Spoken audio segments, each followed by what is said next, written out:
Now, new Creamy Prom, the first and only permanent with homogenized waving cream. And White Rain, the rainwater soft lotion shampoo that leaves your hair sunshine bright, present Our Miss Brooks, starring Eve Arden. It's time once again for another comedy episode of Our Miss Brooks Transcribed. But first... It's creamy, creamy, creamy. Imagine a home permanent that actually waves new softness and manageability right into your hair. It's new Creamy Prom, the first and only permanent with homogenized waving cream. Completely new, completely different from ordinary drippy waving solutions that often leave your hair dry, frizzy, hard to manage. New Creamy Prom is rich with costly conditioning ingredients. It pours like thick cream. It's creamy, creamy, creamy. New Creamy Prom actually waves new softness and manageability right into your hair. Gives you a complete hair beauty treatment as you wave. New Creamy Prom is guaranteed to leave your hair in better condition than any other permanent.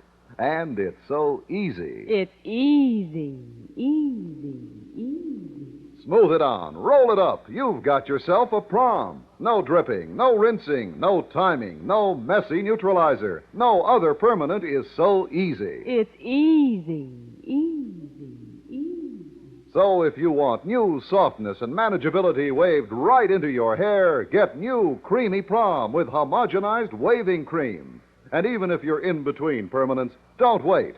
Get the new Creamy Prom End Curl Kit right now. It's creamy, creamy, creamy.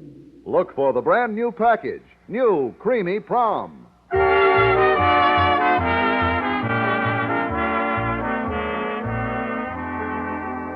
Well, Osgood Conklin, the principal of Madison High, where our Miss Brooks teaches English, has inflicted a number of severe restrictions on his school in the past. Last week, he set up a series of petty offenses for which his students and faculty were to be fined. Of course, these fines were purely voluntary. Yes, like income taxes. I was telling my landlady about his latest injustice last Thursday at breakfast.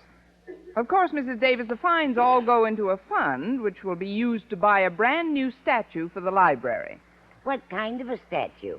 A statue of the man who Osgood Conklin admires and respects more than anyone else in the world. Who's that? Who else? Osgood Conklin. You see, when he first thought of the idea, he put a receptacle in the hall for donations marked Osgood Conklin Bust. But at the end of the day, he found 6 notes in it reading, "You said it." That was what gave him the idea for the carelessness code. Leave it to Osgood. You don't have to leave it. He takes it. What bothers me most, though, is the way he takes it. Every time he catches somebody committing one of the offenses, which he makes up as he goes along, he rattles a tin can and says, "Feed the kitty, feed the kitty." Has he caught you yet, Connie? Has he? I've fed the kitty so often I feel like a tall mouse. Take last Tuesday, for instance. I happened to run into Mr. Boynton in the hall. Well, I just didn't happen to run into him. I sort of aimed myself at him. But just as my favorite biologist and I greeted each other, the bell rang for the next period, and Mr. Conklin came by and fined me a dime for not being in my classroom. That is strict. Oh, that's nothing. Wednesday, I hit a parlay. I had to donate 15 cents because I went up a stairway marked down, and 20 cents for loitering near a fire exit, if you can call having your foot caught in the door loitering. But, Connie, do you have to submit to all these fines? I mean, has Mr. Conklin the right to do this? We voted on it in Assembly. Of course, it was really more like a plebiscite. You know, vote yes any way you want to. It isn't the money I miss so much. It's the lunches I could have bought with it. Imagine it, not having enough money for lunch. I don't have to imagine it. Those fines add up, you know. You poor dear. It has been an expensive week for you, hasn't it? Yes, and that's what worries me so much today. I haven't got a dime in my purse. He can get me on a vagrancy rap. Oh, well, maybe it's for the best. The less I have on me, the less I can donate to the bust. For the bust. Well, I had a good breakfast anyway. I'd better get ready to leave now. Walter Denton's picking me up any minute. But where's your car, Connie? At the tailor's, Mrs. Davis. The tailor's? Don't you mean the garage, Connie? No, I'm having it pressed. The last time I drove it in traffic, I got it all wrinkled.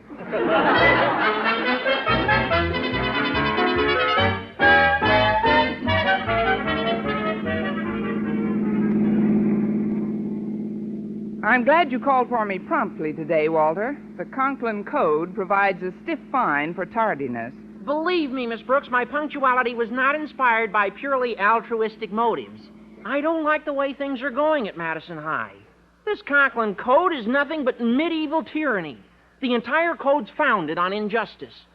Miss Brooks, I've talked it over with the other kids at school, and we've appointed you our leader. Me? You are the logical member of the faculty to cross swords with Mr. Conklin. Oh, now, wait a minute, Walter. I've crossed swords with Mr. Conklin often enough to know that all you can get out of it is a bent sword. You can't avoid this responsibility, Miss Brooks. We've got to fight fire with fire. You are the knight we have chosen to slay the dragon. Oh, I'm sorry, Walter, but my card in the Dragon Slayers Union has expired. Besides, the bust is supposed to be finished by tomorrow. Yeah, but how do we know there's enough in the kitty to pay for it? Oh, here's the school. Did I stop too suddenly for you? Oh, not at all. I always like to kiss the windshield goodbye. Oh, before I let you out, I'd like to ask another favor, Miss Brooks. Would you please hold this 40 cents for me? 40 cents? Yeah, it's my lunch money. I don't want to have it on me in case Mr. Conklin finds me for breaking some rule he makes up right after I've broken it. Yeah, just put it in your purse for me, will you? All right, Walter. Added to what I've got in there now, it totals one broken watch crystal and 40 cents. Yeah, I'll find a place to park. You go on in, Miss Brooks. All right, Walter. And thanks for the lift. Maybe I'd better tiptoe past Mr. Conklin's office.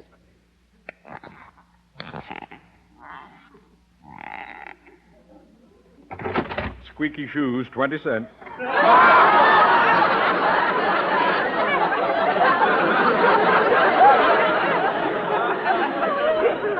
But Mr. Conklin... Come on, Miss Brooks. Feed the kitty, feed the kitty. Please, Mr. Conklin, we've got to talk this thing over. Very well. Would you like to step into my office? Thank you. Wouldn't you like to sit down? Yes, I would. I thought you would. That'll be 10 cents for not going straight to your first class. Come on, Miss Brooks. Feed the kitty, feed the kitty. Well, that's what I wanted to talk to you about, Mr. Conklin. Many of the students are getting a little tired of your carelessness code. Oh, is this insubordination? About a nickel's worth, yes. I'm surprised at you, Miss Brooks. Don't you realize where this money's going? Yes, Mr. Conklin, it's going into a statue. Not just a statue, Miss Brooks. Rather, the statue, which will serve as an inspiration to unborn generations of Madison High students. Then why not let them pay for it? I mean, just where are you going to put this statue, Mr. Conklin? Why, in the school library, of course. On that lovely mahogany pedestal that overlooks the entrance. You mean next to the bust of Julius Caesar? Instead of it, Miss Brooks. Before the Board of Education takes their next inventory, Caesar may meet with an accident. That's possible. He met with one before. No, I mean the statue, Miss Brooks. Who knows? Inadvertently, it might be severely damaged. Why, Mr. Conklin, you're not thinking of... Not out loud, I'm not. Oh, before I forget, Miss Brooks, I want you to straighten out the records in the library at once. Walter Denton's been acting as school librarian for the past few weeks, and needless to say, he's made a mess of everything. But, Mr. Conklin, my regular school duties are quite enough to keep This won't interfere with your school duties, Miss Brooks. I hereby grant you permission to attend to this matter after school hours. Why, Mr. Conklin, how charming of you. But about this carelessness code... Oh, thanks for reminding me. You owe me 30 cents. Feed the kitty. But I haven't got any money, Mr. Conklin. Please, Miss Brooks, I distinctly heard your purse rattle when you sat down. Oh, well, I might as well add embezzling to my other crimes. Here you are, Mr. Conklin. But, Miss Brooks, I only asked for 30 cents. You put 40 in the kitty. Well, hang on to it, Mr. Conklin. I'll try my best to earn another fine before the day is out.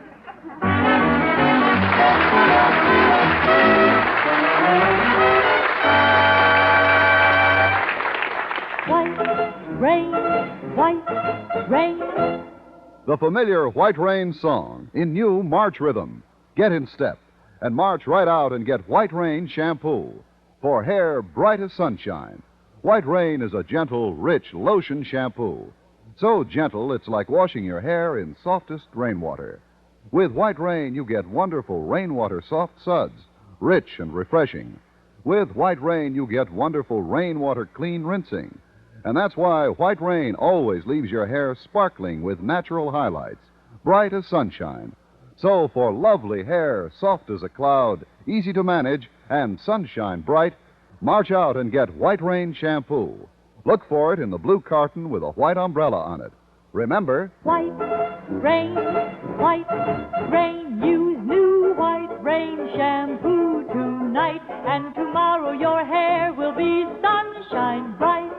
White rain, white rain.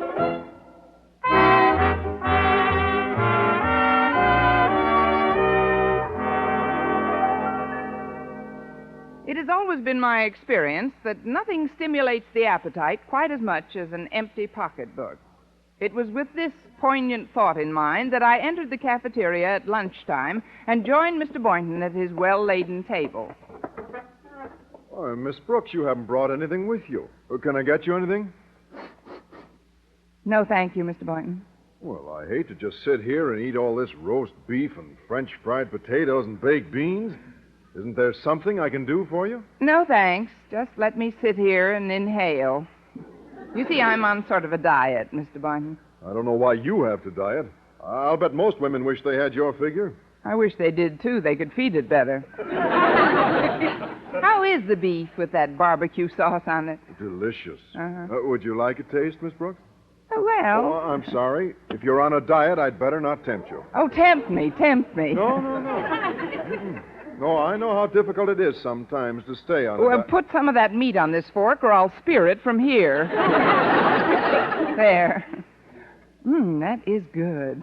Of course, to me, roast beef is good with or without barbecue sauce. Oh, to me, too. Oh, really? Oh, I'm the one school teacher who offers proof positive. Pass some over without the sauce. Here you are, Miss Brooks. Oh, say, that is good meat. It's a funny thing about tasting roast beef plain. You forget how it tasted with the barbecue sauce on it.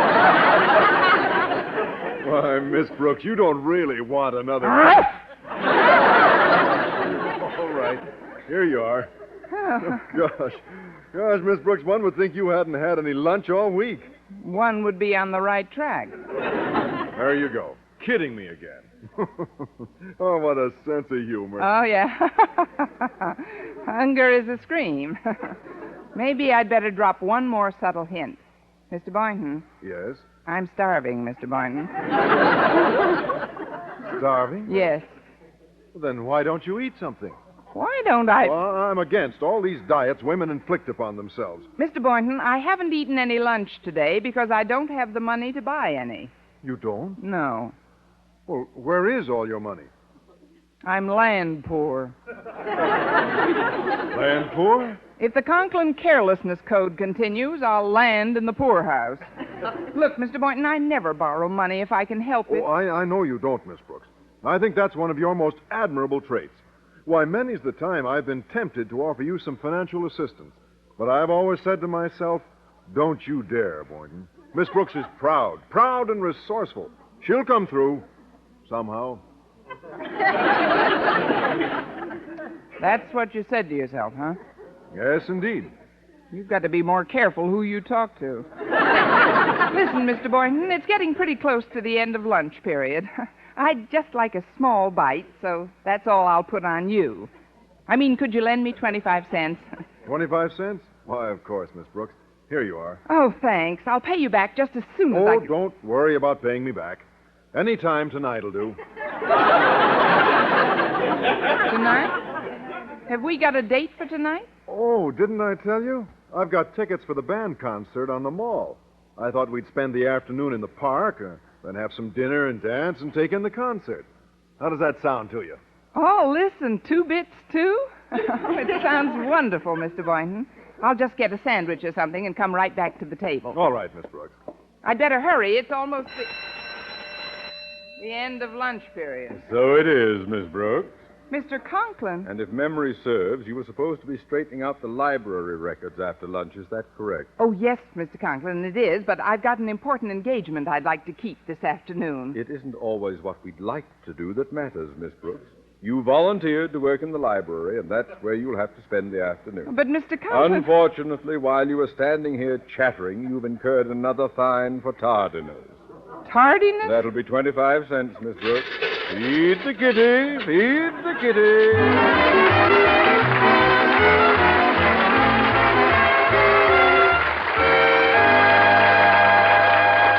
Our Miss Brooks will return in a moment. Imagine yourself in prison, locked away from all that makes life worth living, from all news of the outside world as well. Imagine then what it would mean to hear a voice speaking directly to you, telling you you were not forgotten, and how you might possibly find freedom again. Imagining all this, you have some idea what it is like to live in one of the countries behind the Iron Curtain, and then hear the voice of Radio Free Europe.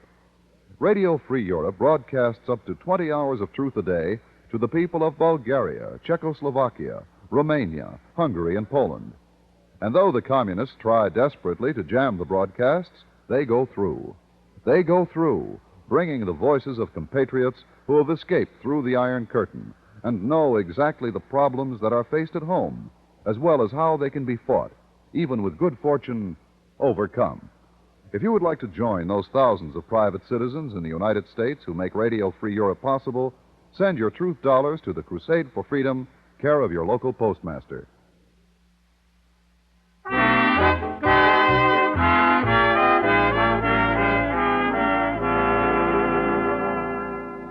After what I laughingly called my lunch period, I joined Walter Denton in the school library to help him straighten out the card files. I'm afraid I didn't keep these library cards very neatly, Miss Brooks. They're pretty thoroughly scrambled. If I had some catsup, I'd have had them for lunch. Now, you'd better let me straighten these cards out myself. You find something else to do. Yeah, okay, Miss Brooks. Yeah, I'll grab a rag and dust off old Marblehead. Old Marblehead? That's what we call this statue of Caesar, because his head's made out of marble. Of course, even though Mr. Conklin's head isn't made out of marble, we also call him... Yes, I know. But you needn't bother dusting off this old Marblehead.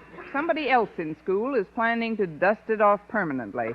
In fact, Caesar may meet with an accident almost any time now. I beg your pardon, Miss Brooks. Well, what do you know? The Ides of March. These floors are quite slippery. A person could very easily lose his balance. Gosh, you accidentally knocked over old Conklin, Mr. Marblehead. Quiet, Denton, quiet. Oh, what a shocking misfortune. Why, I love this statue of Caesar, with his delicately chiseled features, his fine Roman nose. You'd better learn to love him without his nose. It just rolled under the desk.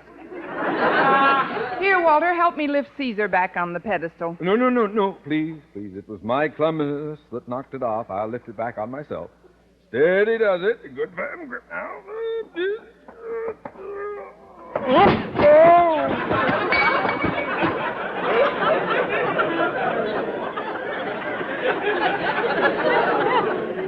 Walter. Yes, Miss Brooks? Set Caesar up in the next alley. Mr. Conklin's got another shot coming. Well, I dropped in to inform you, Miss Brooks, that thanks to your last contribution, my statue has been paid for in full. It will be delivered tomorrow morning and unveiled at noon. I shall want it kept under cover until we... Denton, what are you stuffing into that canvas bag? The things that are Caesar's, Mr. Conklin. His ears and his nose. Also the rest of him. I figured I could take it over to the shop and patch it up a little if you... Just leave it where it is, Denton. You see, Miss Brooks, we have only the one pedestal. Haven't we just? And since Julius has been so brutally damaged... Oh, he won't be damaged anymore, Mr. Conklin. I'll see to that. This statue is school property, and if anyone tries to injure it in any way, I'll report him to the student council and the Board of Education.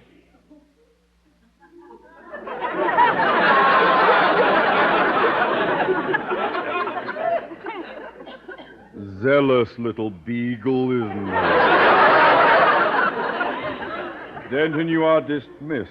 as of right now. Yeah, but Mr. Conklin, shouldn't I... Go, boy! Yes, sir.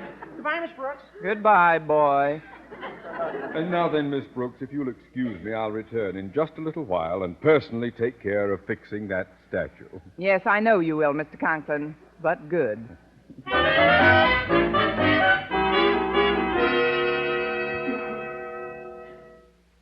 Pardon me, Miss Brooks, but where shall I put this statue? Statue?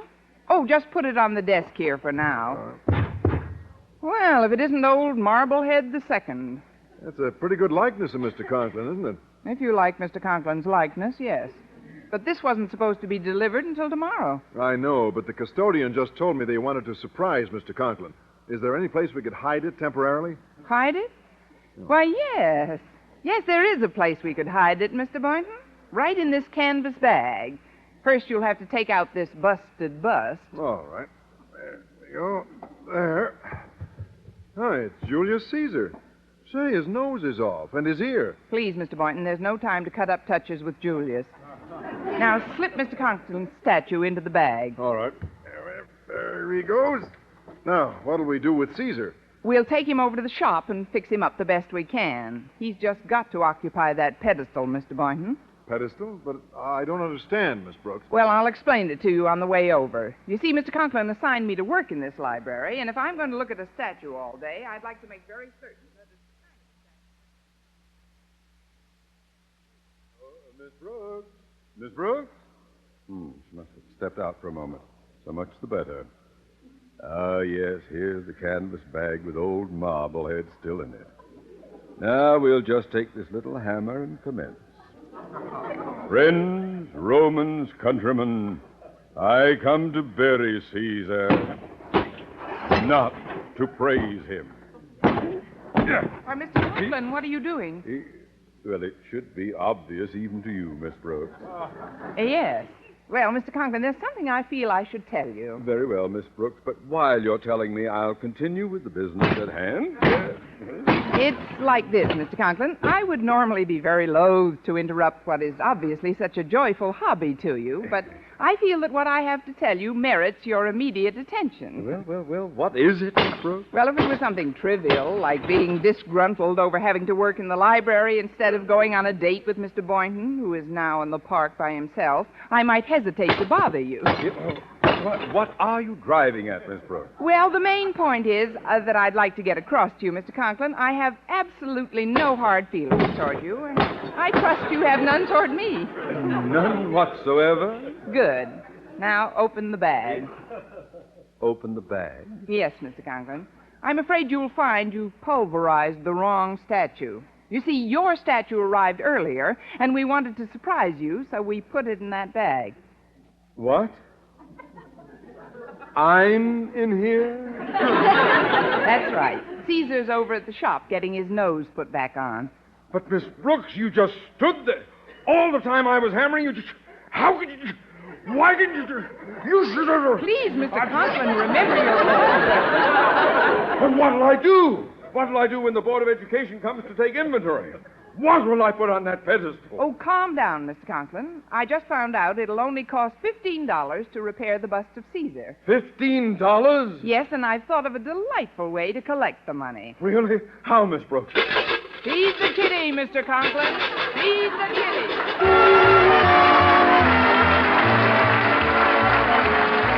Our Miss Brooks, starring Eve Arden, transcribed, was produced and directed by Larry Burns, written by Joe Quillen and Al Lewis with the music of Wilbur Hatch. Mr. Conklin was played by Gail Gordon. Others in tonight's cast were Jane Morgan, Dick Crenna, and Bob Rockwell. Be sure to be with us next week for another comedy episode of Our Miss Brooks.